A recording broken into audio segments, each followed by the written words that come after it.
Hello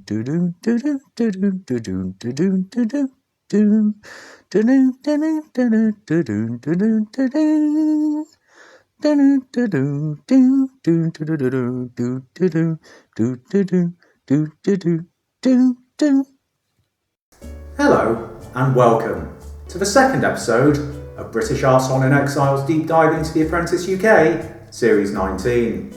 Now, thanks to me getting sidetracked into making a bunch of other frankly incredible videos that you should absolutely check out after watching this one, as well as my current living arrangements providing limited opportunities to actually record, it's been several months since I uploaded episode 1, and indeed several months since the series itself actually ended, during which time we've all largely forgotten about it and moved on with our lives. It's a fact. Now, for those of you who haven't seen episode 1, it is still available on the channel. But for those of you who've either forgotten or just can't be bothered, here's a quick recap. In business, I'm fast moving, and in my personal life, I like to work hard, play hard. Okay. Wow, she sounds awful. So, look, I've got a bunch of CVs here. Some of them contain more crap than the River Thames. But I'm kicking things off by sending you to Austria. To Austria now, where for the first time since the Second World War, a far-right party has come top in the country's general election. You'll have to set up and run a tour. I'm strategic and I'm militant. I would also like to put myself forward. Should we take a vote? Let's hope that Emma hasn't bitten off too much than she can chew. See? No hints of bitterness or seething resentment that could cause problems later on, but I could detect there. But we closed the sale as a result. I'm just going to finish. But we closed the sale as a result. There was a reason why you closed every sale, and it's because you were cutting everyone off. I have a giant oozing pustule on the tip of my bell end. I can sell anything. You didn't sell any tickets, did you? I didn't, but then I was. And Dean, neither did you. No.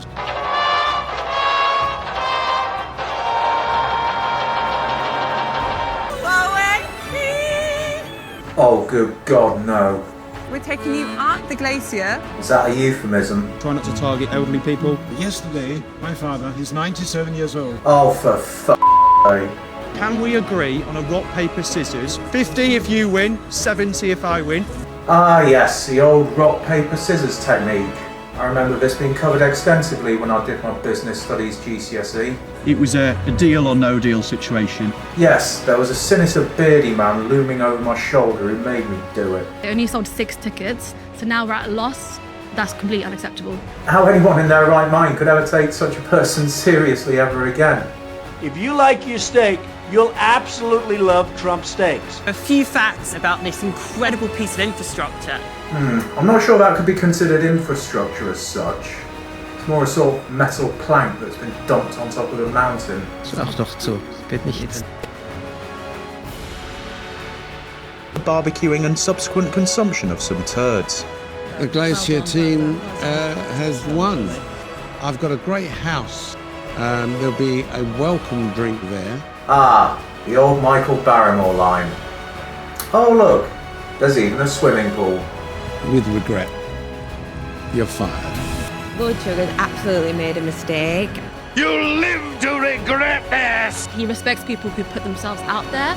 He doesn't like people who hide. Yeah, fuck you, Anne Frank. Although from my perspective, the overriding memory from the experience was this.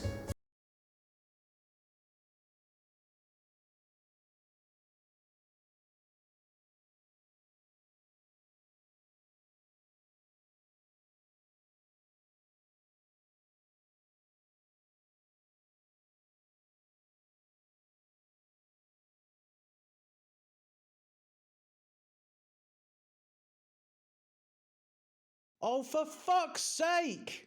Long story short, the full unedited version of episode 1 is available on my Ko-fi page. And I learned some very harsh lessons about YouTubing and its utterly diabolical copyright detection system during those hellish 3 weeks of my life that I'll never get back.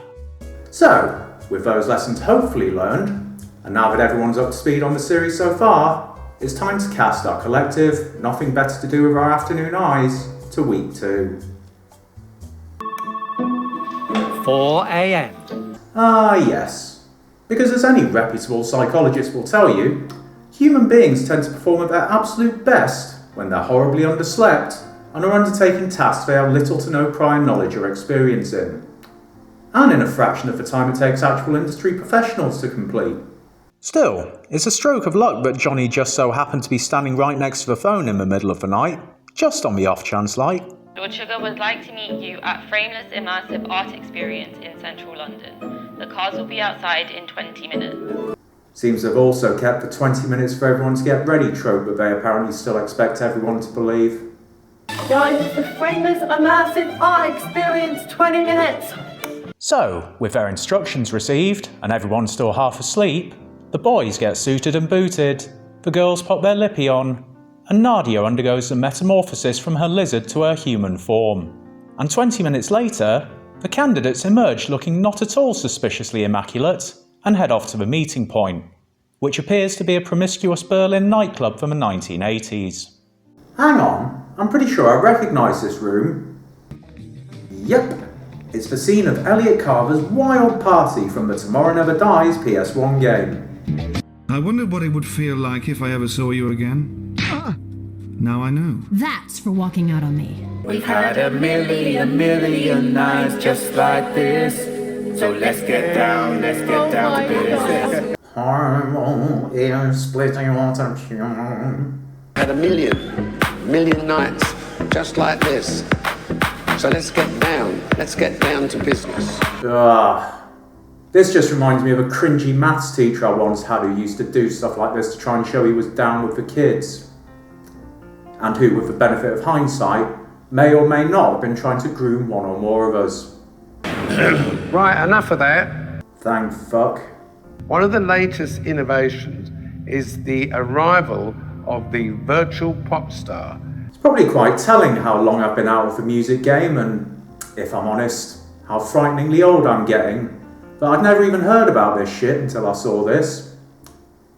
And I kind of wish it had stayed that way, to be honest with you. These digital avatars release music, hold online concerts, and work with brands. Oh, Jesus Christ. Can you imagine any of the original punks from the 1970s shamelessly selling their souls to a faceless corporation like that? Do I buy country life butter to support our hard-working British dairy farmers? Apart from that time, obviously. And it's a market which is expected to be worth £400 million. And in terms of artistic merit, worth absolutely nothing at all. So this week, Alan Sugar tasks each team with creating their own virtual pop star, creating a single and recording a music video, before holding a launch event for a bunch of well-known brands and attempting to secure hypothetical brand deals, with the winning team being the one that bags the most hypothetical money. Hey guys, what did you think of that briefing? Wasn't expecting a live performance from Lord Sugar. And nor did you get one. It was CGI. I imagine a real live performance from Lord Sugar would look something like this.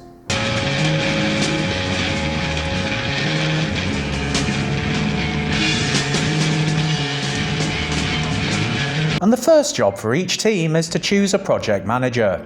I'd like to put myself forward as well when it comes to 3D animation. That's what I do.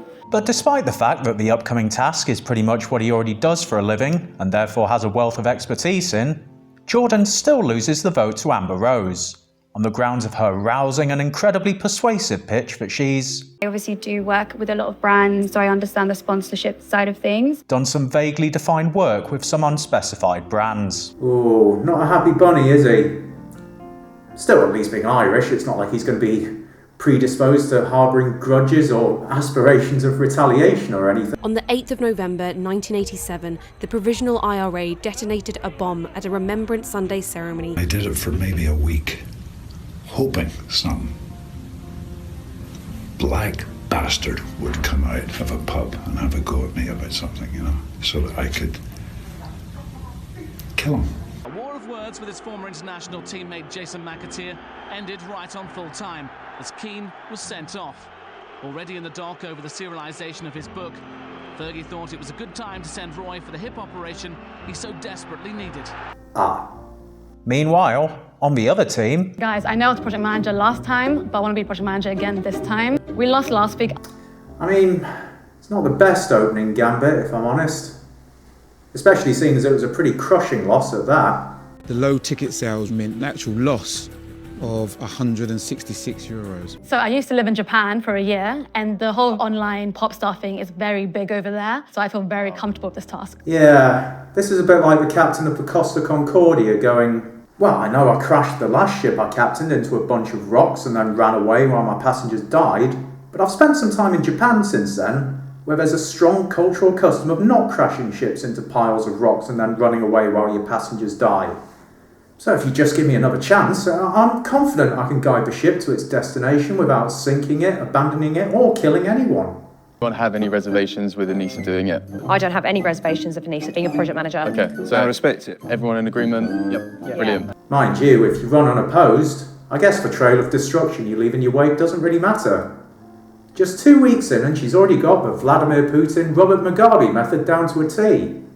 This woman's going places, you mark my words.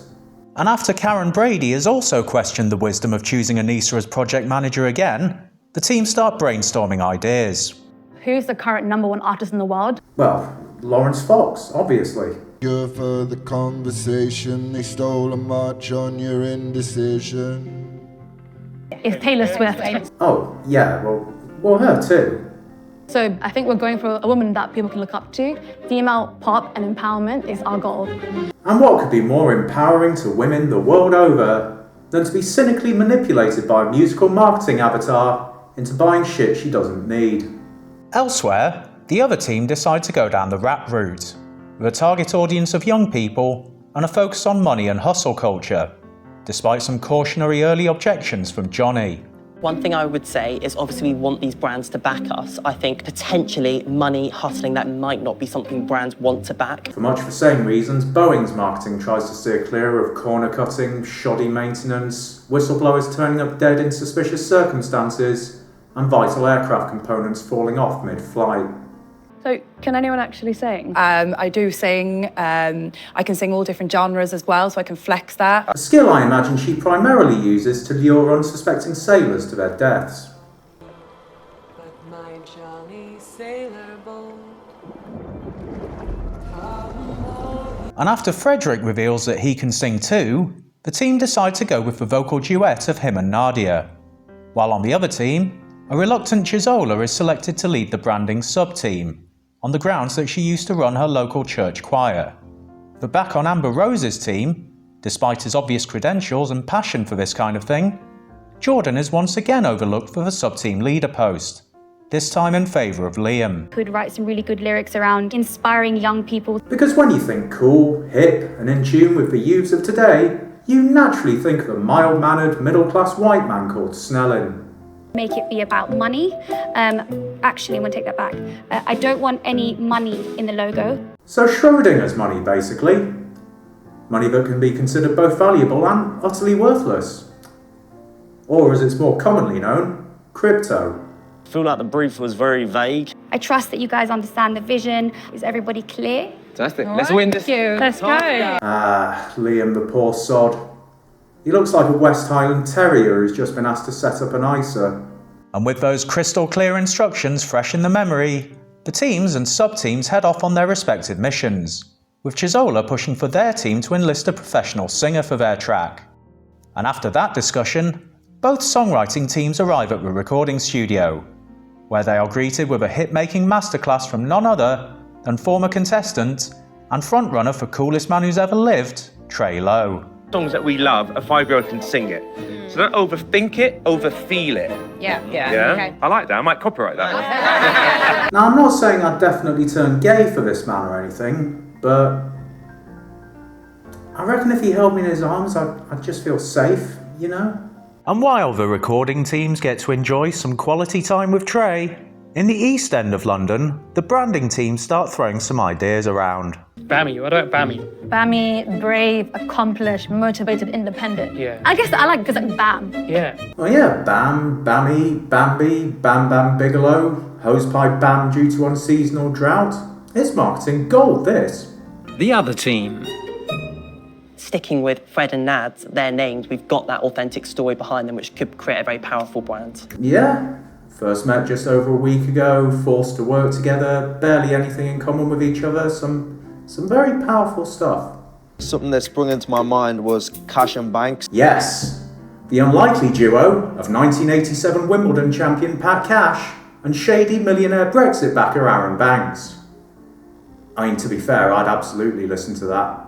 But despite this clearly being a brilliant idea, Jordan is once again snubbed by his team, who opt for the Fred and Nads option instead. While back at the studio, Already in the groove with their melody. Yeah, I think I'm getting it.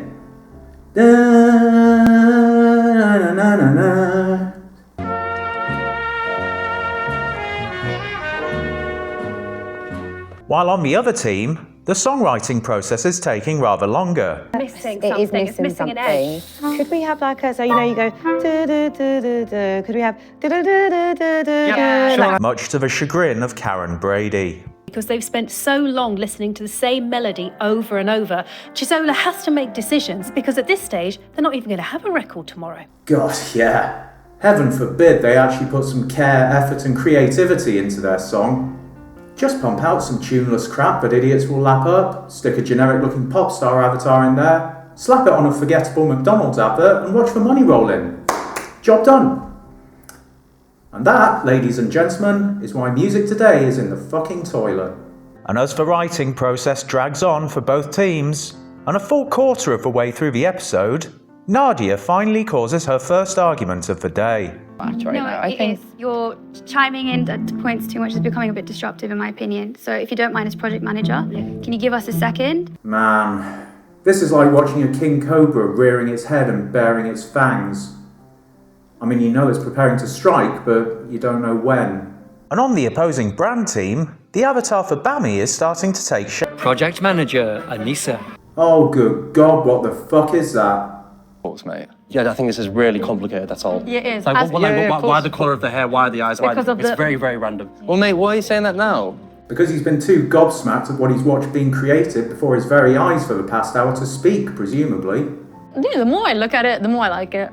If you look at her, do you see a strong, empowered woman? The only thing that woman looks strong and empowered enough to do is scream demoralising abuse at a 16-year-old fast food worker for putting too much lettuce on her burger. While on the other branding team, I think camo for Nads. The boys set about giving their own avatars a motivational underdog story by ostensibly removing Nads' legs. And in a plot twist that could have been seen coming more clearly than Bonnie Blue, the inexplicably sidelined, only member of the team who might have known what the fuck he was doing, isn't impressed. Massive mistake putting Liam as sub-team leader. This is my area of expertise. I've seen slices of bread more vibrant. Oh yeah, you can put Nutella on slices of bread. I mean, I guess you could put Nutella on Liam too, but hey, whatever you're into, I'm not here to kink shame anyone.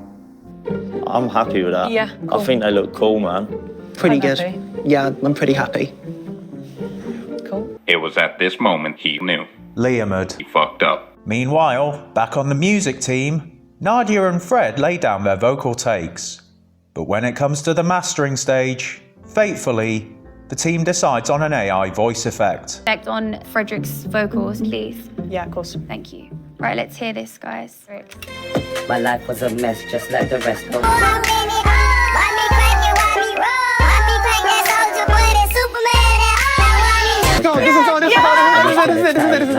It was at this moment he knew.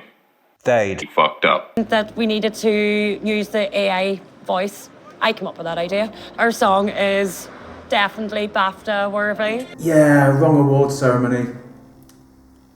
Although I can see why she'd be so fond of voice effects, considering her own name looks like you'd need heavy auto-tune distortion just to be able to pronounce it correctly.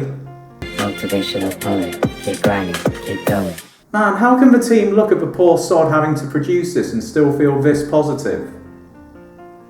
Unless they're just putting the whole thing into a wider perspective, recognising that if it was Phil Spector producing this, he'd have shot them all by now. Damn it! What do you think I am? An idiot? You think I'm a fool? You think I don't know what this is about? I've played this game 1,000,000 times before. I know how the game is played. You know what, guys? I've got to say, I think I kind of like it. And as long as you're happy with it, that's all that really matters. Back on the other team, with the melody finally nailed down, the candidates begin tackling the lyrics. So give us a simple line. Have you got a simple line? Yeah, so like, hey, hey, can I have your attention? No, hey, hey, can I have your attention?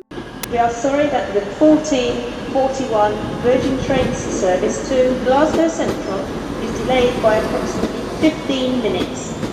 My heart beats for success. There we go. What rhymes with success? Duress. But eventually, the team get their sick rhymes nailed down and proudly watch on as the professional singer they've hired does her thing. She can have it all, and I can have it all. It's very catchy, isn't it? It's kind of giving me goosebumps. Wow, so pretty powerful then. Mind you, this does look like it was filmed during the summer, so they could just be mozzie bites. Later in the day, each music team get their first look at their CGI counterparts. And while Amber Rose's team are very happy with Fred and Nads, on Anissa's team, the reaction to Bammy's big reveal is a very different story. No. Oh my gosh. What is that? She looks about 40. She looks very old. Guys, this is a disaster. Still, too late to do anything about it now, so they're stuck with it. So instead, they and the other team set about creating their music videos, with one half of each team focusing on motion capture and the other on logos. That's it, clean. Nice, I like it. For both teams, last job of the day. I say that's the one. Yeah. It's a wrap. Oh, brother, this guy stinks! While on the Bammy team, Anissa's decision to turn the dotted I into a microphone proves to be a contentious one. Guys, that's too much. Janet, respect that decision. Okay, I still stand by what I said. Okay. And on that harmonious note, day one draws to a close, and the candidates retire to the house to prepare for their respective launch events tomorrow. The next morning, the Bammy music team sit down with the branding team to constructively critique their efforts. We have, and I think we can spin this, is a strong, empowered woman. She is like more modest in her approach, and I think that's a USP. I mean, yeah. I guess we had Susan Boyle back in 2009, and she went on to sell millions of records and host one of the best, most celebrated and well-publicised anal bum parties in history. So maybe this could be the modern CGI equivalent of that. Alright, what's your name, darling? Bammy. Brave, accomplished, motivated, independent. I guess I like it because bam. And how old are you? Around 24 hours. And that's just one side of me.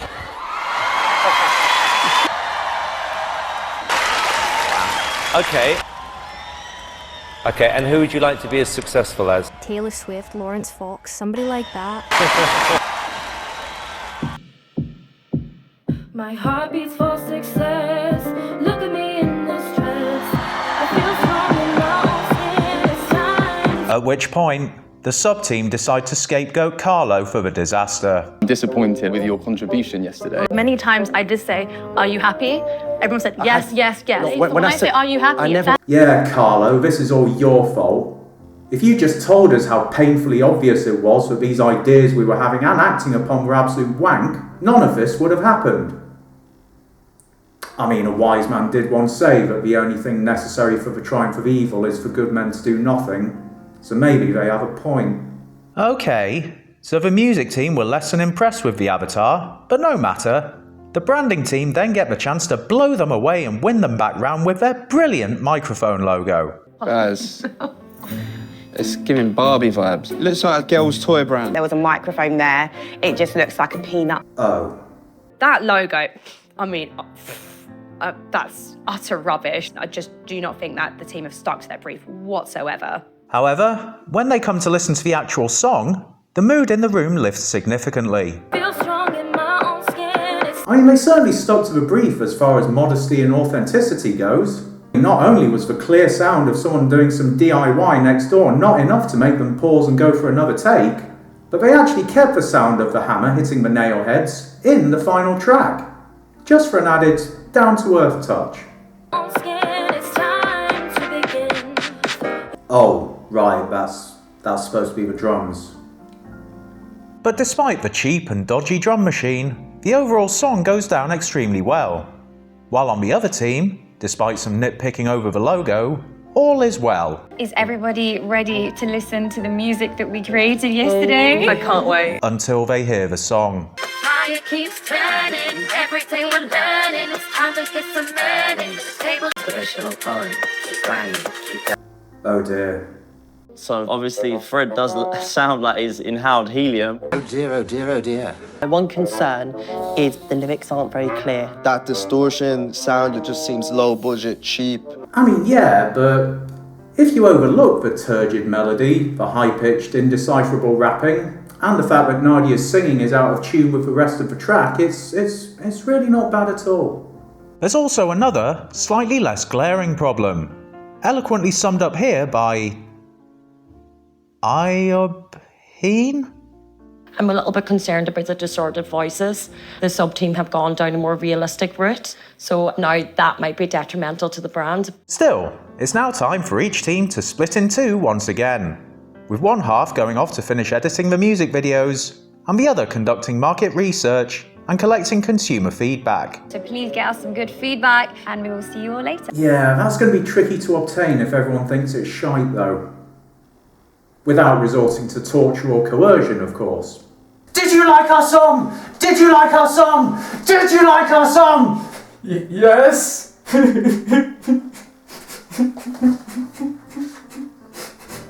Oh, thank you very much for your feedback. Tell me, what do you reckon you'd give it out of 10? And that feels as fitting a moment as any to remind you that if you're enjoying this video, please do remember to like, comment, share and subscribe. I know it's a bit beggy, and no YouTuber likes doing it, but the reason is because YouTube's algorithm pushes and rewards videos that get the most engagement. Hence why rage bait and lolcow brain rot videos are so prevalent on this godforsaken platform. In other words, the more likes and comments a video gets, the more visible and easy to find it becomes for others who might want to watch it. Anyway, that's the obligatory call to action taken care of, and now, back to the video. And while Malika continues to shower praise upon the branding team, That logo and that woman that they've created the character is crap. there are clearly still some creative differences concerning Fred and Nads' musical direction on the other team. Felt like I was listening to a chipmunk, you know. Oi, I already made that joke. Get your own material, you thieving little prick. And upon arriving at the editing suite, both teams set about putting the finishing touches to their videos. First idea I had with this video, guys, would be to include some subtitles. Nah, just stick it on YouTube. I'm sure closed captioning will be able to deal with it. Woulda, shoulda, not good enough. Get that mother, came from the bottom, straight to the top. Now that's sweet. And as the editing process continues, project manager Amber Rose unwittingly signs her own death warrant by continuously cutting off and sidelining Nadia. I absolutely feel that I'm being swept aside. It's very much Amber Rose's way or the highway. Specifically, the highway beside which Amber Rose's decapitated remains were later discovered shortly after this was filmed. Meanwhile, in central London, the BAMI team meet with their focus group, who are all very impressed with the song. It's a good hook, good chorus. I love the overall song, the overall feel. Her voice was really lovely. But far less so with the character. She doesn't look like a pop star to me. Yeah, the idea that an older, more rotund woman could possibly have any musical talent is plainly absurd. Unfortunately, giving mum vibes at this point. So do you think someone like this could never be a pop star? A pop star, yeah, but not a successful one. And as we all know, in the entire documented history of commercial music, there isn't a single recorded instance of a wildly successful pop star also being a mother. Yeah, this isn't so much a focus group as it is a male online comment section come to life. While on the other team, let's see how Amber Rose's demand to Get us some good feedback. is working out. Aw, see? Look at the smiles on all their little faces. Clearly they're loving it. Just as a show of hands, guys, please do raise your hand if you liked our song. Oh, right. Also, love that woman in the front row who almost raised her hand, but then disguised it as scratching her neck when she saw that she'd be the only one. Yeah, you're right, guys. I can't admit to liking this on national television. I'd never be able to show my face in public again. I don't know what, process or whatever the male vocals was put through, but, I couldn't make out what the lyrics were. Yeah, AI vocals work brilliantly for parody songs, but rather less so for attempts at serious ones. And on a completely unrelated note, do check out my other latest video, in which I rip the piss out of Reddit through the reworking of a John Lennon classic. Anyway, I digress. With the music videos in the can and market research conducted, both halves of each team reunite once again to report back to each other. We did actually do a show of hands after we played the song to see how many people liked it, and a total of 0 hands was raised. Oh, don't be so hard on yourself, that's not entirely true. One woman liked it. She was just too embarrassed to publicly admit it. But despite these minor setbacks, Amber Rose sets about deciding which members of the team will handle the pitch to the brands, and once again plays with fire when, despite protests from herself, and indeed Emma, she shoots down the suggestion that Nadia should be involved, for fears that she'd once again be too disruptive. What are the challenges? Nadia, the challenge is exactly how you presented your argument to me right now. It's extremely condescending. Ah, man. This is reminding me of that bit in The Godfather 2 where Fredo stands up to Michael and Al Pacino's cold and foreboding lack of reaction. Yeah, a little tip for Amber Rose if somehow you're watching this. If at some point Nadia calls you up and invites you to go fishing, might be an idea to claim you've already made other plans. But in the meantime, first to pitch to the corporate brands is Anissa and the BAMI team. A pop star who represents all shapes and forms. She's empowered, she wears what she wants, she does what she wants. Hell yeah! She's a strong, independent woman who wears what she wants, does what she wants, and don't need nothing or nobody. Except a top-of-the-range laptop, the right input commands, and a decent router connection. She's a role model. You see, this is what else I don't understand about this whole thing. Am I seriously being asked to believe that the young girls of today look at all the real-life women who've overcome intense adversity, glass ceilings, and or institutional bigotry to achieve great things, and think to themselves, well, Marie Curie, Emmeline Pankhurst, Amelia Earhart, Rosa Parks, Serena Williams, Malala Yousafzai, Greta Thunberg, they're great and all, but what would be truly inspirational to me is a computer-generated dancer that looks like a woman who beats 7 shades of shit out of her kids for using a mild swear word in front of her. Then again, despite the abundance of real-life beautiful women in the public eye at the time, I do remember still having a crush on Kim Possible in my early to mid-teens, so maybe I'm not best placed to judge. Anyway, rant and unprompted overshare over, the pitch seems to go down pretty well. So we head over to the other team, and hang on, Debenhams. When was this filmed again? Well, I came from the bottom straight to the top. Let's get some money, the tables are turning. They don't seem overly keen, do they? Either that or the water they're drinking is contaminated, which, you know, isn't exactly beyond the realms of possibility in Britain. But hey, even if the song didn't stick the landing, it's nothing that can't be salvaged with a smooth, polished, well-delivered pitch. They've been through a struggle in life. They've hustled to make their ends. Sorry. Oh, for f***'s sake. But no matter. With the pitches over, each team now has the chance to schmooze the brand representatives into awarding them pretend sponsorship deals. There's quite a lot of focus on material things and money. For us, I think it would be too much of a risk. Yeah, plus it might just be a bit of a morale killer for the children that work in our sweatshops who get paid next to fuck all. Hoping to harmonise with beauty brand Simple. Caroline, lovely to meet you, and Jocelyn. Salon owner Ivan. Oh, that's how you pronounce it. Ivan. Ah, I see. It's one of those Irish girls' names like Siopan, Niammaha or Seahorse. Not that it matters here anyway, as Raging Bull Nadia continues to win friends and influence people by hijacking the pitch and making a complete horse's arse of it. We're just up against a bit of time, so obviously we need to kind of move on, but it's been absolutely lovely. Sorry, Nadia, that was Ivan's lead. And thank you so much. One second. Holy Mary, Mother of God, pray for us sinners.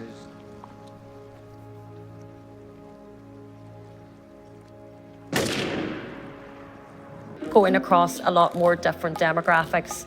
I think where there's a will, there's usually a way, but I think on this one, we might not have a way. Well, because there's no will, you see. That's the problem here. And while Amber Rose gives Nadia an indirect post-negotiation ticking off, we head over to the other team, where so far, the empowering and empowered Bammy is failing to empower any actual deals. So talk me through the logo, the eye. Do you think it might look a bit like a tampon? And what could be more empowering than that? Waxing lyrical with department store Debenhams. And with the benefit of hindsight, nor is she empowering struggling high street chains to stay afloat either. What figure do you have in mind? I think we could go to 125. Can we increase that figure? So 150,000. Yeah. I love the brief flicker of fear on the Debenhams guy's face when the 125 figure was mentioned, before he remembered that this is all make-believe and no actual money is changing hands. What do you mean 125,000? We haven't got that sort of money. We're 1.3 billion quid in the hole. We each had to sell a kidney to afford tickets for today, do you remember? Elsewhere, while Team Bammy continue racking up deals, Team Fred and Nads are still yet to make a sale, largely thanks to the unwelcome efforts of Nadia. But would you then do something kind of exclusive with us, or where are we going with? I think we'd struggle with doing something exclusive. In my opinion, I just think that scared them off. I'm not fucking surprised. That's just basic survival instinct kicking in at this point. And while Carlo commits the business equivalent of the calling the woman you're in bed with by the wrong name faux pas, You're a great brand, Simple. They're Shake-Up Cosmetics.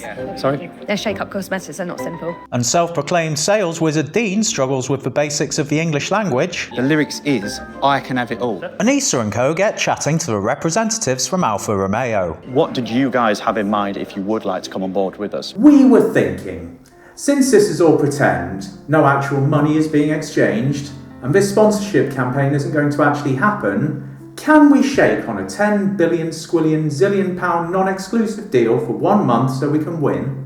Best your brand tomorrow. If we go up to 250 for a 5-year deal with a 1-year release clause, I can shake your hand now. I'd be happy to shake on that. Let's shake on that. She did it!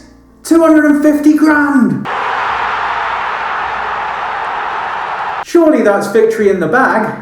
But the problem is she hasn't, because after the first year, Alfa Romeo can cancel. That means that of the 250, only 50 grand is guaranteed. Ah well, as the schmoozing session enters the last 5 minutes, both teams scramble to land last-minute agreements. I have friends that are in the late 20s, early 30s, and they actually drive Alfa Romeos. Can I just stop you for a sec? It's Alfa Romeo. Yeah, well, his parents are Ghanaian, and that's how you pronounce it in Urcan, you racist cow. It's a shame, really. I can just see Alfa Romeo and Fred and Nads teaming up. A great-looking product, hurriedly and haphazardly put together, likely to fall apart within a matter of weeks. It's a match made in heaven. And as the clock strikes 6, the last negotiations draw to a close, and the post-mortem blame game begins. Ultimately, the deals we didn't get are because of the messaging, talking about money, ended up costing us. Along with the premature celebrations. We got a $250,000 deal of Alfa Romeo. Wow. Amazing. Amazing. Well done, team.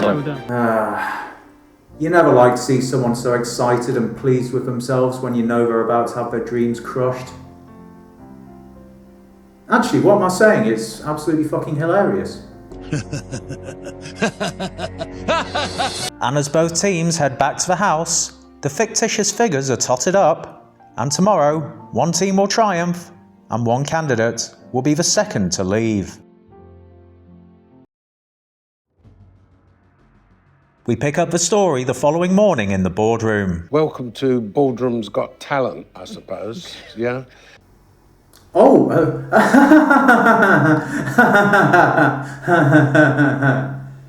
I'm the only judge you need to impress. Think of me as Simon Scow.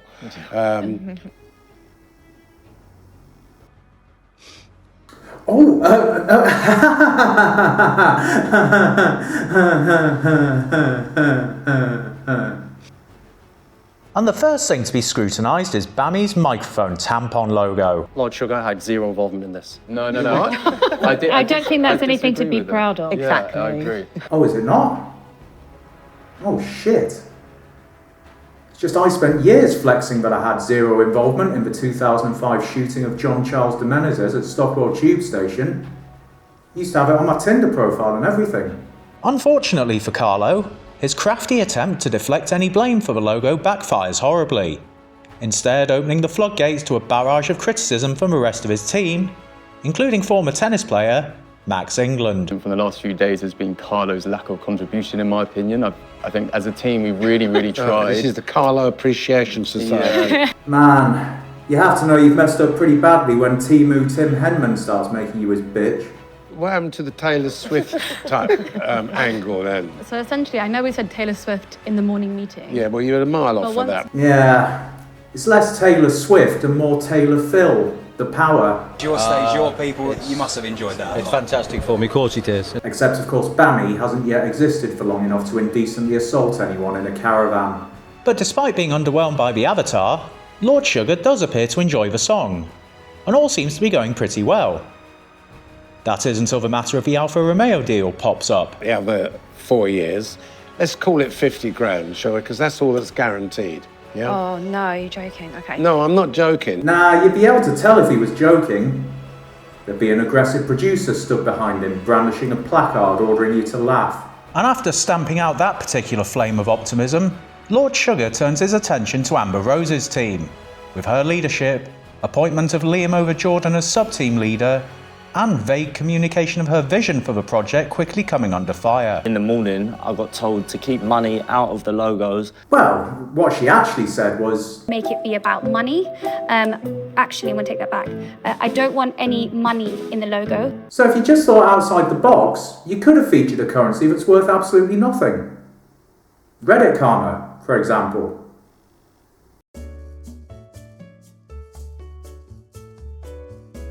And speaking of absolutely banging tunes... Shoulda, not good enough. Yeah, that mullah came from the bottom straight to the top. I like sweet, like sugar. And while the opposing teams struggle to stifle their laughter, for Amber Rose's team, the true horror of the monstrosity they've created finally starts to sink in. Right. It's less Stormzy and more Starmer, as far as I'm concerned. He had an AI-generated voice, and we wanted to make sure that the lyrics were a focal point. It was like Alvin from the Chipmunks. Yeah, so I made that point. So did I, about 30 minutes ago. Exactly. Exactly. Absolutely ecstatic, all of Exactly. us. It felt like you had created a #1 track. More like a #2 track.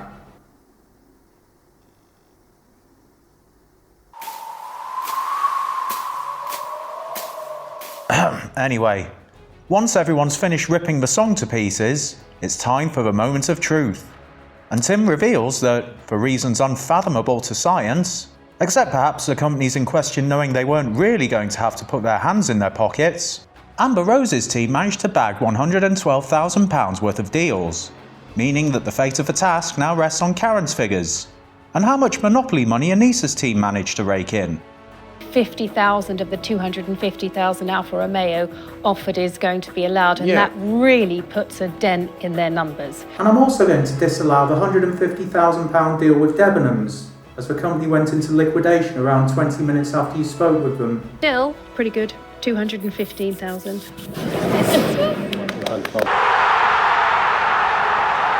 Spent the last couple of days creating virtual pop stars. Now you're going to become real-life rock stars. Real-life rock stars? Ooh, that sounds exciting. I mean, I'm sceptical whether they're actually going to be ready to headline Wembley Stadium within the next few hours. But hey, rules is rules, and they won fair and square. I've laid on an immersive studio for you to rock out to your heart's content. Oh, right. So when you said you're going to become real-life rock stars, what you actually meant was I booked you a private karaoke session.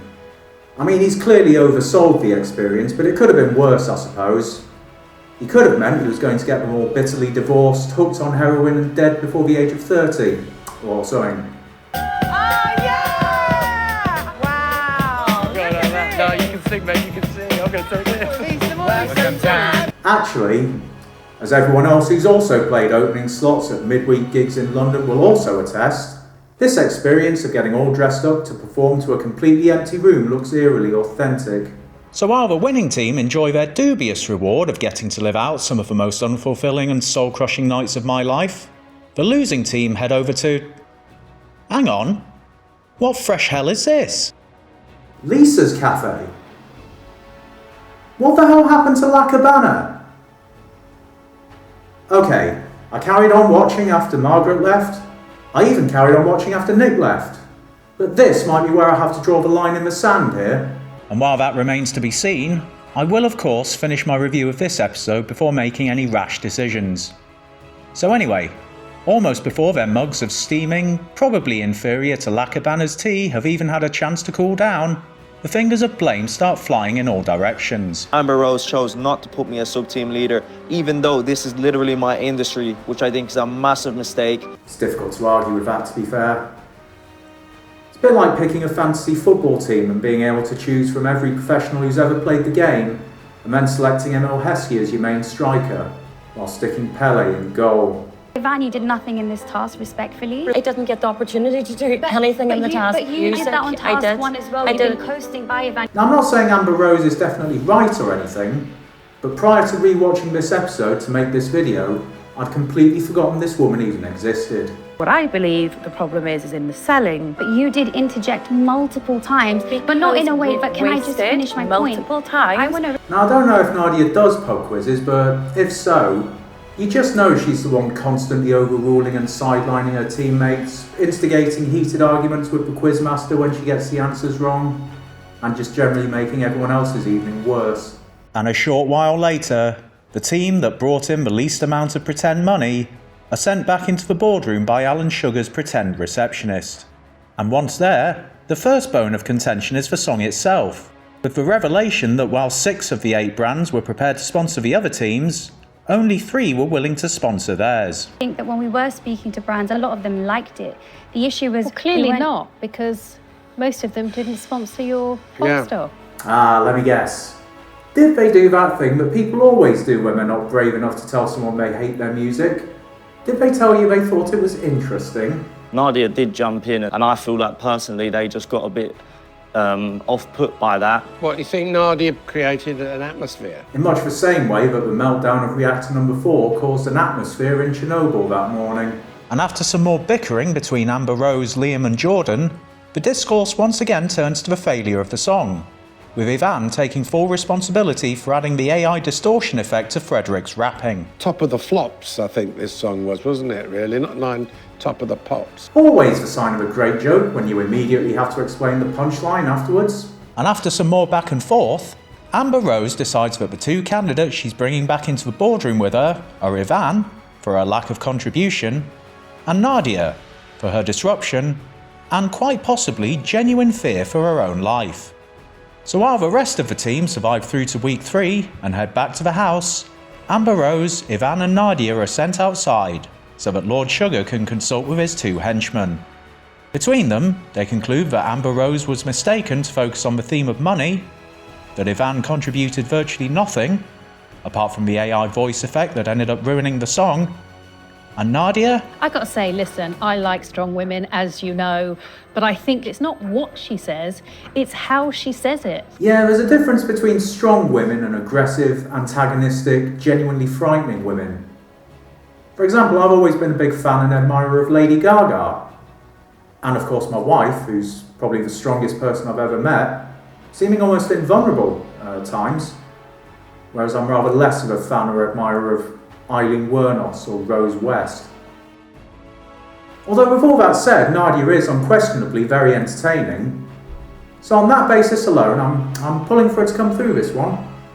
And with the conflab over, back into the boardroom we go. I've contributed greatly to this task and worked really, really hard on the last 2 tasks. Yeah, they all work hard. Everyone works hard. And Amber Rose, don't you act? Actually, Lord Sugar, that's not true. I did fuck all. I'm relentless, I'm resilient, would rather be in a corner on my own than following and I'm a leader. Yeah, Nadia, Stalin, Genghis Khan, all natural leaders cut from the same cloth, I'd say. And after some more back and forth, Lord Sugar's summary, and several gratuitous double bluffs to build up suspense. Ivan, you're fired. Thank you, Lord Sugar. Thank you. No, not Ivan. I feel like we were really starting to get to know her. By which I mean I was just recently reminded she was even in it. And on my 3rd viewing of this episode, finally registered how to pronounce her name correctly. And now, all that exhausting mental effort on my part was for nothing. as Ivan hops into the waiting taxi to Apprentice Valhalla. Didn't really get the opportunity to shine, so I do wish I did speak out a little bit more, and yeah, probably wouldn't be sitting here right now. And a bit of behind the scenes gossip for you. She's actually still sitting there to this very day. Nothing sinister or John Warboysy or anything. It's just that even the taxi driver completely forgot she was there. And none of his subsequent fares have yet noticed her sitting in the back with them either. While back at the house, the remaining candidates discuss who they think, and who they hope, is coming back. I hope Ivan's coming back. I really hope she puts in a big fight in the boardroom. I'm afraid I've got some bad news. Surprise, motherfucker. And those are, unmistakably, the faces of two men who've just shat themselves. What do you pin the blame of the task on me? What's in the past is in the past. Let's just move forward and hopefully smash the next task.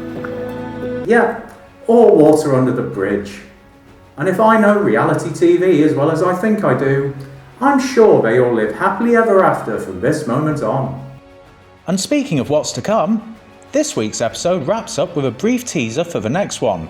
It's a classic staple of the series, the discount buying task, where fresh off the back of taking a proverbial sledgehammer to the still twitching corpse of rock and roll this week, both teams will vie for the distinction of who can be the most insufferable, entitled, cheapskate dicks when dealing with struggling independent retailers. And that, ladies and gentlemen, brings us to the end of the video. Thank you so much for watching, and if you enjoyed it, do remember to leave a like before you leave. It only takes a couple of seconds, and as I said earlier, it really helps me and the channel out. And if you want to be notified when my review of the next episode lands, and indeed my other subsequent videos,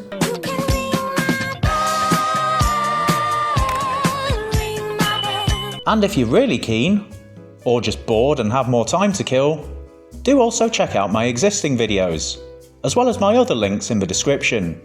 These include my Ko-fi, where I upload my videos that fell foul of YouTube's broken copyright detection system, my Twitter, on which I seem to be shadow banned now, thanks to all the mean things I keep saying about its utterly ridiculous owner, my Instagram, and my Blue Sky, both of which I'm quite new to and, thanks to being a very old man now, I'm struggling to get the hang of or utilise properly. But that aside, thank you once again, and I'll hopefully be back with new stuff very soon.